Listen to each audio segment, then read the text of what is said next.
Yo, what's up mga kamoto? Kumusta? At review natin ang ating Bolt 150 FI. Dito tayo nakaparking kay Villar, Lote. So sa ngayon, silipin natin ang kanyang budget friendly Maxi Exoter na loaded sa features pero hindi bubutasin ang bulsa ko dito sa presyong halaga nasa 150 lang.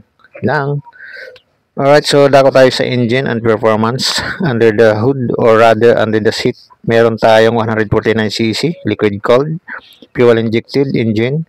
Power output around 13 horsepower at 8,500 RPM at 13 Newton meters torque at 7,000 RPM. Sakto to para sa city traffic at kahit pang long rides, kayang-kaya yan si Bolt natin. Alright, so automatic CVT transmission na kaya i-relax lang sa biyahe, smooth, walang hassle sa ating pagbabiyahe.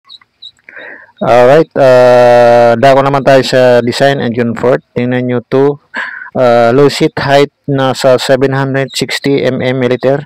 Kaya kahit di ka matangkad, abot na abot ka ang paa nito. Siguro mga 5 bob. And curve weight for 141 kilos ang kabuuan ng motor na to. So, kaya manageable kahit baguhan.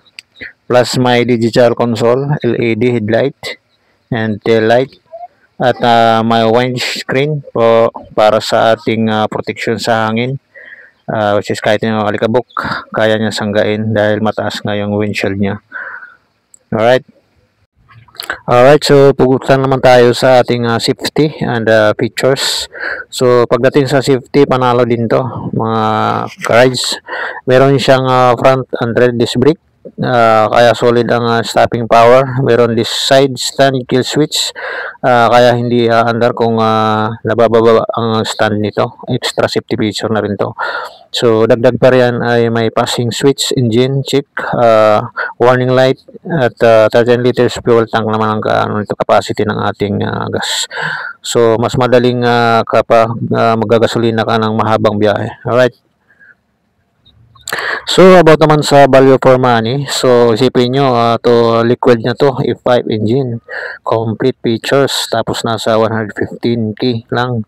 So kung gusto mo ng format, comfort at tipid sa maintenance, solid na solid ito para sa akin o para sa inyo. So dito na kayo sa Skybolt 155. So compatible lang, parang NMAX ka nakakabiyahe.